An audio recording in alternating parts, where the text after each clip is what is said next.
अस्सलाम वालेकुम नाज़रीन ग्रामी, क्या वाकई आज पाकिस्तान में ईद थी, लेकिन रोयत हलाल कमेटी ने ईद उल फितर मनाने का रात को ऐलान नहीं किया था। जी हाँ नाज़रीन ग्रामी, आइए आपको मुकम्मल तर तफसीलात से आगाह करते हैं। इस वीडियो को आखिर तक लाजमी देखते रहिएगा। वीडियो में आगे बढ़ने से पहले वीडियो को लाइक कर दें।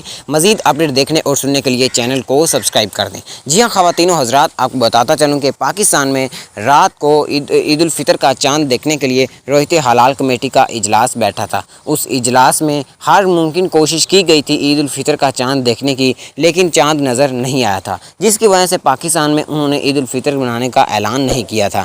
जी हाँ नाज़रीन ग्रामी, आपको बताता चलूँ कि पेशावर में रोयत हलाल कमेटी का इजलास बैठा और पेशावर में कहीं एक ज़िले में ईद उल फितर का चाँद नज़र आया और उन्होंने आज ईद उल फितर मना ली। नाज़रीन ग्रामी, आपको बताता चलूँ कि रोयत हलाल कमेटी का इजलास आज दोबारा इस्लामाबाद में मुनक्किद किया जाएगा और दोबारा चाँद को देखने की कोशिश की जाएगी। नाज़रीन ग्रामी, अगर चाँद नज़र आ जाता है तो सुबह पाकिस्तान में ईद उल फितर मनाई जाएगी।